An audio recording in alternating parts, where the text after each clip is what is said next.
7월 21일 월요일, 실패가 만든 성공. 연기자가 되기를 꿈꾸던 한 청년이 있었습니다. 수많은 오디션에서 낙방했고 무명의 시간을 견뎌야 했습니다. 어머니에게 전화를 걸어 이제 그만하고 고향으로 돌아갈까 해라고 말하기도 했지만 그의 어머니는 마음속으로 진짜 끝났다고 느껴질 때까지는 멈추지 말자 라며 아들을 다독였습니다. 그렇게 그는 마지막이라는 각오로 다시 오디션에 도전했고 그때 얻은 배역이 바로 미국 드라마 더 오피스의 짐 역할이었습니다. 그는 순식간에 많은 사랑을 받았고 그 배역은 그의 인생을 바꾸었습니다. 이후 그는 직접 각본을 쓰고 연출에 도전해 콰이어트 플레이스라는 영화로 감독으로서도 큰 성공을 거두었습니다. 시골에서 은행원을 하다가 상사의 실수로 억울하게 쫓겨난 남자가 있었습니다. 누명을 쓰고 감옥까지 갔던 남자는 수감 중 작가가 되고 싶었던 어린 시절의 꿈을 되찾고 펜을 들기 시작했습니다. 감옥이라는 고통스러운 환경이 오히려 그에게 글을 쓸 시간과 동기를 제공했습니다. 누명을 쓰고 감옥까지 갔던 불행이었지만 이 불행이 없었다면 마지막 입새의 오헨리는 존재하지 않았을 것입니다.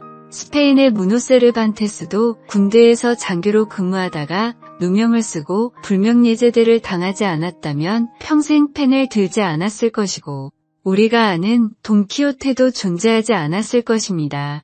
인생의 고난은 때때로 더 큰 성장을 위한 밑거름이 됩니다. 하나님께서는 우리의 실패와 좌절까지도 선한 목적을 위해 사용하십니다. 오늘의 말씀. 다만 이뿐 아니라 우리가 환난 중에도 즐거워하나니 이는 환난은 인내를, 인내는 연단을, 연단은 소망을 이루는 줄 알미로다. 오늘의 만나. 모든 고난과 어려움까지도 하나님이 주시는 선물로 받아들이며 믿음으로 한 걸음씩 성장해 나가는 반석 위에 믿음을 가져봅시다.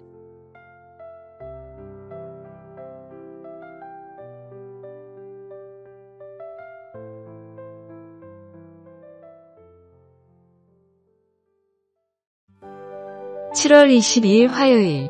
구원의 가치.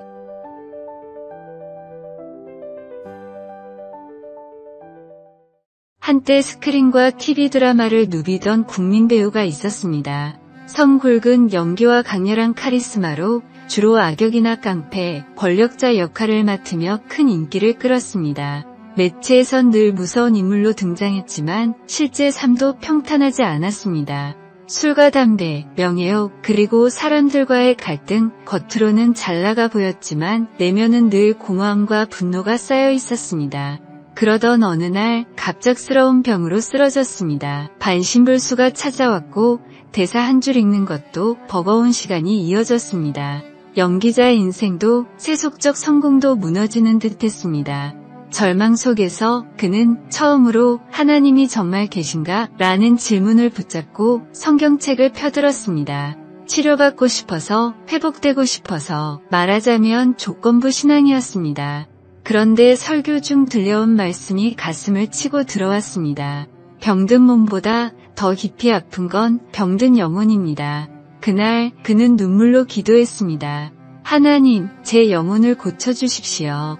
그는 병상에서 회개했고 예수님을 인격적으로 만났습니다. 회복된 후 그는 배우가 아닌 목회자가 되었습니다. 명성과 스포트라이트 대신 소박한 예배당과 외딴 섬에서 복음을 전하는 삶을 선택했습니다. 그의 믿음은 처음엔 조건과 바람으로 시작되었지만 결국 하나님의 은혜 앞에 모든 계산이 무너졌습니다. 거저 받은 구원이었지만 그의 남은 삶 전부를 바쳐도 부족할 만큼 귀한 것이었습니다.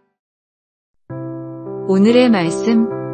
하나님이 세상을 이처럼 사랑하사 독생자를 주셨으니 이는 그를 믿는 자마다 멸망하지 않고 영생을 얻게 하려 하심이라. 오늘의 만나. 귀한 구원받아 하나님의 자녀라는 사실이 믿어지는 은혜를 허락하신 주님께 다시 한번 큰 감사와 찬양을 올려드려 봅시다.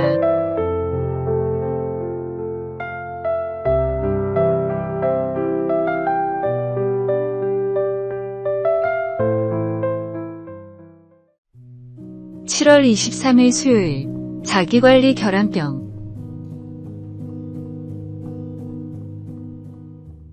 성인병은 주로 40대 이상의 성인과 노인들이 많이 걸리는 병이어서 붙여진 이름입니다.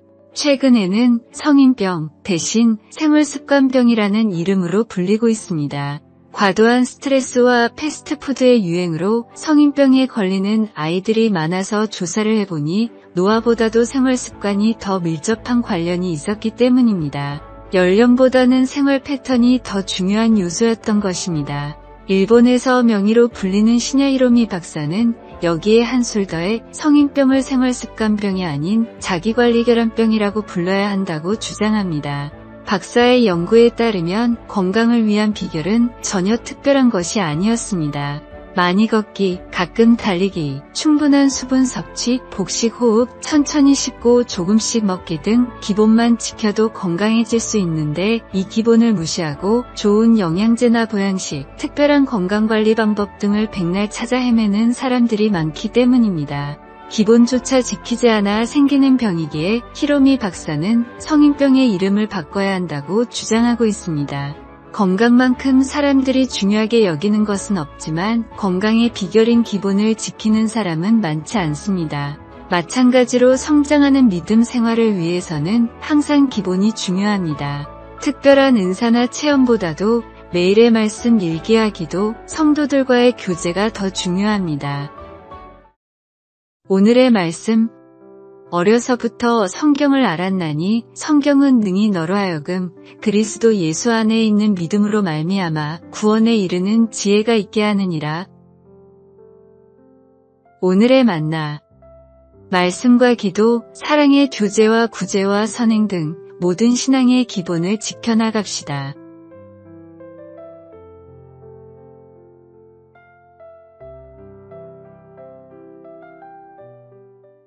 7월 24일 목요일.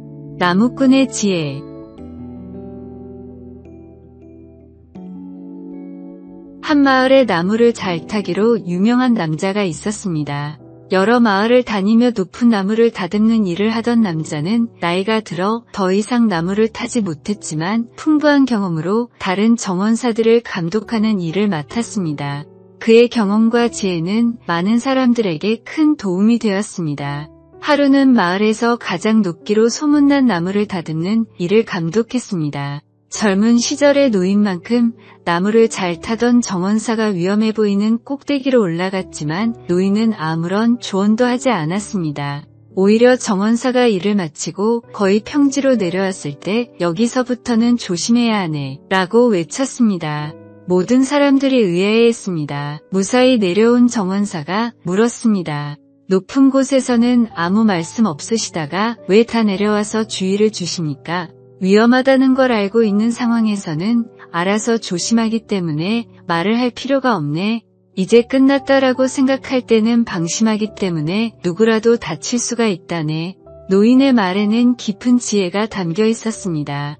도연초라는 책에 나오는 일화입니다. 하나님이 주신 소명을 다하고 천국으로 가는 그날까지 성도의 여정은 끝난 것이 아닙니다.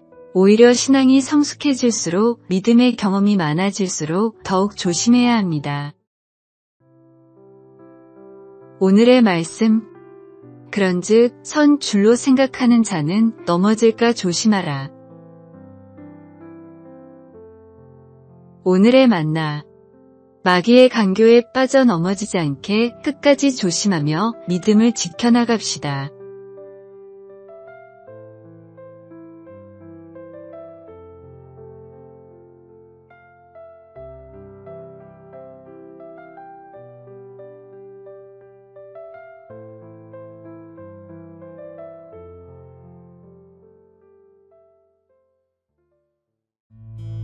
(7월 25일) 금요일. 파타고니아의 선택.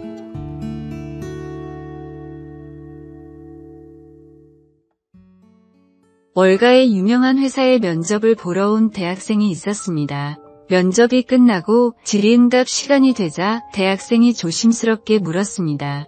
이 회사에서는 파타고니아 조끼를 입을 수 있나요? 면접관들은 이상한 질문이라고 생각했지만 대답해 주었습니다. 파타고니아는 플라스틱을 재활용해 옷을 만드는 환경 친화적인 가치를 최우선으로 생각하는 기업입니다. 좋은 취지의 옷의 품질도 좋기 때문에 월가에 쟁쟁한 회사들은 사원들에게 캐주얼 복장을 권장하며 파타고니아 조끼를 유니폼처럼 지급했습니다. 파타고니아 조끼는 월가 직장인들의 상징이 되었습니다. 그런데 이 소문이 퍼지자 파타고니아에서 월가의 회사들에게 조끼를 팔지 않겠다고 선언했습니다. 돈을 벌기 위해서는 수단과 방법을 가리지 않는 회사에 우리의 제품을 팔 수는 없다는 것이 이유였습니다. 다만 일정 수익을 환경을 위해 기부하는 회사에게는 제품을 팔았습니다. 엄청난 수익을 포기하는 결정이었지만 그들은 흔들리지 않았습니다. 그리고 실제로 이 사실이 알려진 뒤 많은 대학생들이 월가에 취업할 때 파타고니아 옷을 입을 수 있는지를 입사의 지표로 삼았다고 합니다. 크나큰 이익을 포기하더라도 지켜야 할 가치관이 있습니다. 말씀을 믿고 예수님처럼 살기를 소망하는 그리스도인들도 세상 속에서 지켜야 할 가치가 있습니다.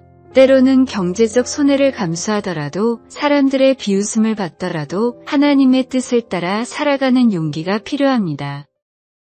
오늘의 말씀, 너희가 세상에 속하였으면 세상이 자기의 것을 사랑할 것이나 너희는 세상에 속한 자가 아니여.